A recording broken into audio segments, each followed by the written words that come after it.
has a wealth of experience to bring to the panel this evening as well. And finally, Venus. Venus, been in the industry for 4 or 5 years now. Oh, just 2 years, got my facts wrong. Not a very good start to the evening. And so Venus is with Brunswick Group. For those of you who don't know, that's a financial PR communications agency. So Venus is working in that specific industry at the moment. And Venus's role spans both digital and traditional communications. So we're interested to get 3 different generations' views this evening. So I'm going to kick off. It's Social Media Week. We like a little bit of vision. So I'm going to kick off with a visionary question.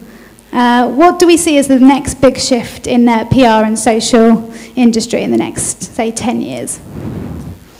Why you kick us off, Steve? Yeah.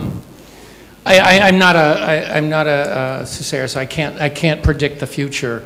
I will say that I do believe that I saw the word measurement up there, I think, or earlier, and ROI, and I do think that in social media, our clients at Ogilvy, at least, are going to be looking more and more in terms of how social media is part of the marketing communications bottom line mix. And I think that'll be a big part of how the industry changes. And I think that's very good, actually, for the public relations industry, because I think we can drive a huge amount of that conversation and develop real measurement tools within the industry. So I can't predict in terms of what platform is next in terms of the next big thing, but I do think that that measurement and ROI is going to continue to be a more and more important part of how we look at the social media environment.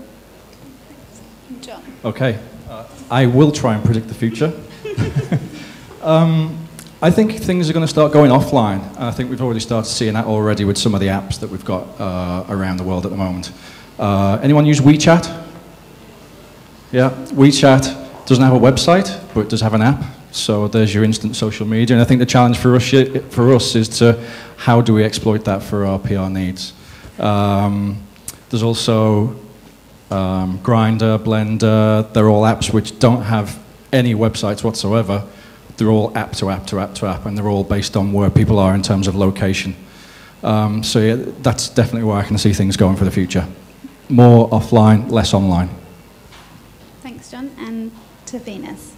All right, I think there is still space for the local, the existing media platforms to improve themselves. And we can see Facebook and Twitter trying to improve their search experiences, and as well as Twitter saying on Mashable lately that they would try to look at different measurement metrics apart from the following accounts. So there is still a lot of space for the existing platforms to improve. Thanks, Venus. Just to pick up on the measurement, it's come from both Venus and Steve. So what needs to happen? What still needs to happen? What isn't happening in terms of measurement and ROI? What challenges remain, and are we going to be able to, solve those in coming 2 to 3 years?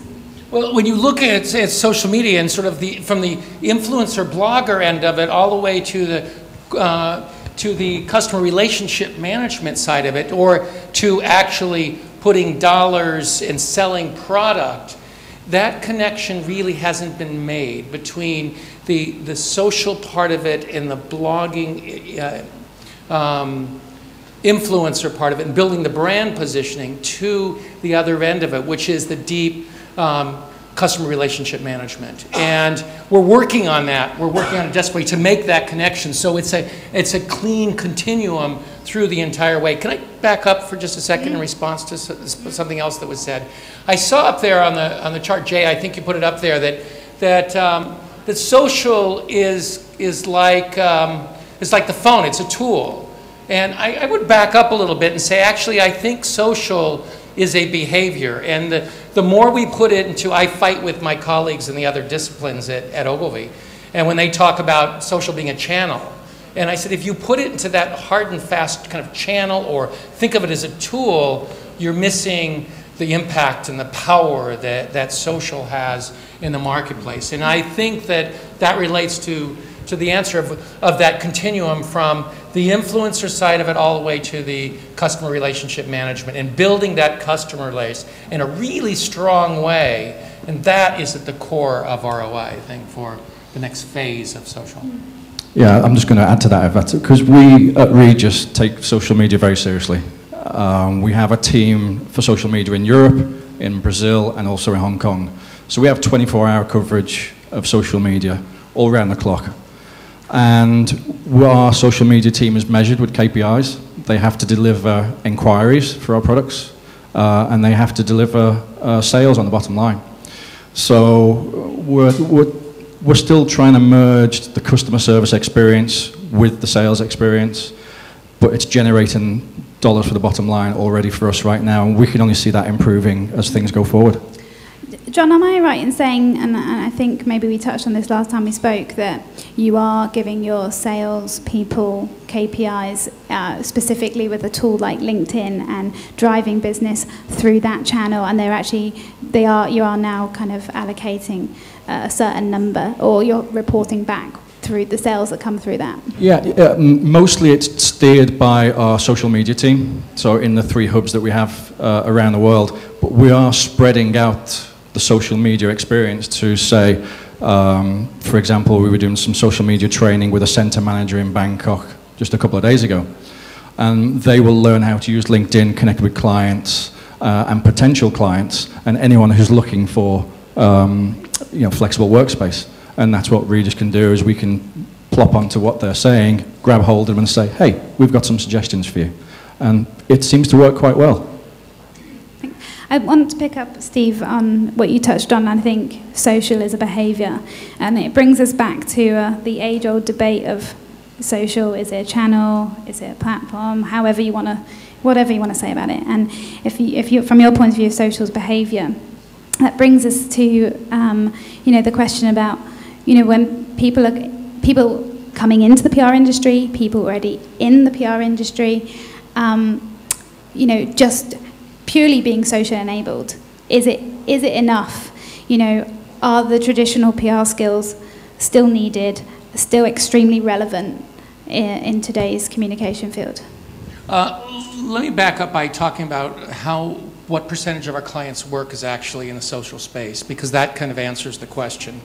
About 20 to 30%, I would say, and that's at the top end of it, of our clients are actually spending their budgets on, or a percentage of their budgets on social. So the answer is social isn't in itself enough of a skill, although we have social teams that do nothing but social and focus absolutely on that. So it's become a specialty within the industry.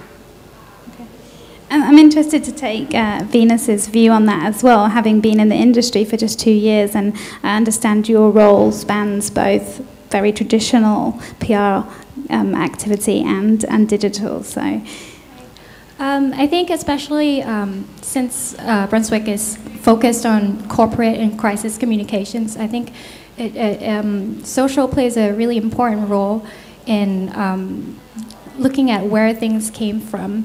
And since there's so much information nowadays, it's important to understand an issue from a much wider social, economic, political context.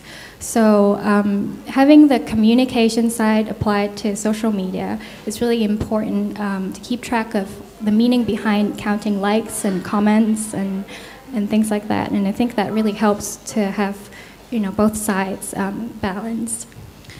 And in your role, I mean, we'd say you're probably an all-round kind of PR professional. You do have digital and the traditional comms. When you entered the industry, you actually came in purely digital, didn't you? When I came in, I joined a social media, digital PR agency that operates in the sweet spot between PR search and social media.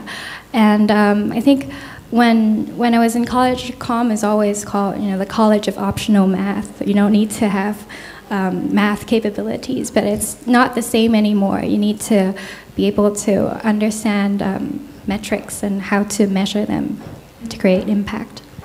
So how did you find going from digital into quite what what is quite a traditional comms role as well. You're doing probably the opposite to what some people are doing, which is going from traditional into trying to learn about digital.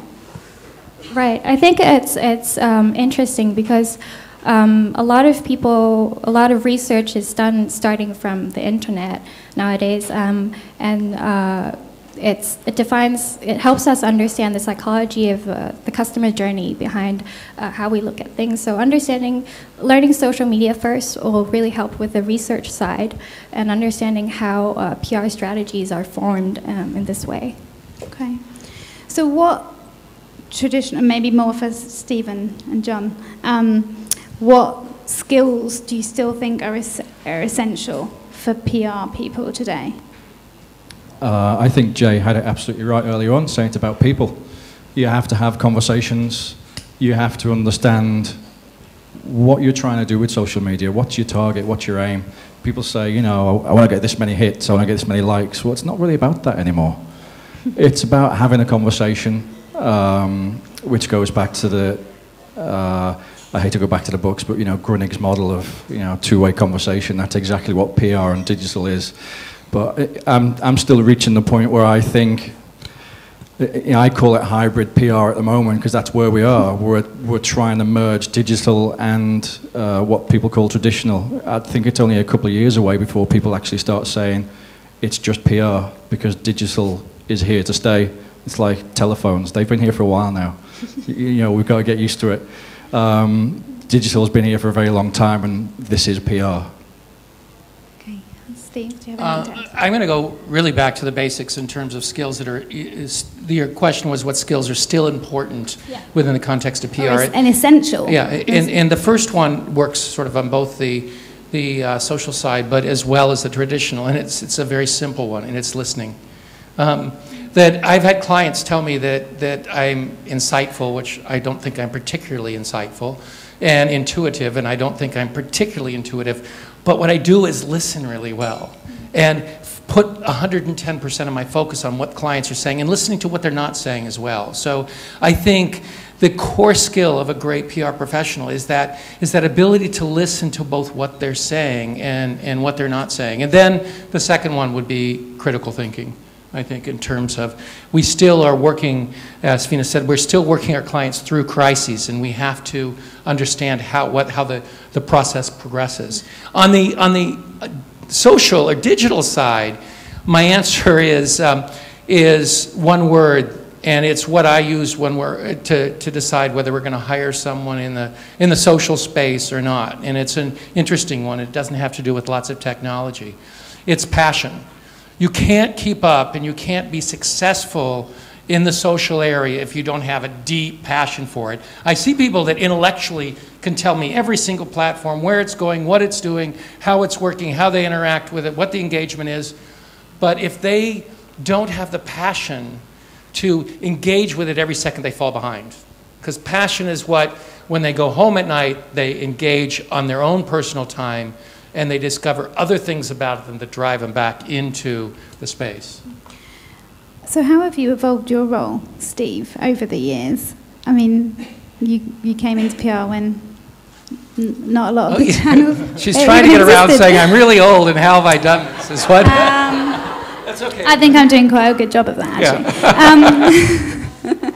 actually. So yeah, I mean, you know, and John as well, to a certain extent, your roles have had to evolve. So again, maybe a question for both of you. You're not getting off lightly either. So yeah, I'm just, you know, what key things have changed for you in your roles over the years? To give you a little perspective, I was sitting in my office in Washington, D.C., and this woman walked in my office. She'd just been to a government meeting, so a U.S. government meeting, and she said, Steve, I've just heard about this thing. It's called the World Wide Web. And I said, oh, her name was Kamer. And I said, Kamer, you're always coming up with this crazy new thing. You know, you did transcendental meditation when it was big, too, in the 60s. So that gives you a sense of how I've sort of been in the industry long enough to see it happen like that. In reality, I can't, it's been baby steps. In reality, from doing the first build out of websites, moving from static graphic design to an online environment. There have been such little steps that it's hard for me to say how I've kept up with it. I've just been there throughout the whole process and always embraced the new, which is, I think, the key there. Yeah, and just to play on that point as well, I mean, we're all working with companies that, you know, budget holders are maybe, perhaps not always, but, you know, at the other end of the age spectrum, you know, 50 plus, etc. And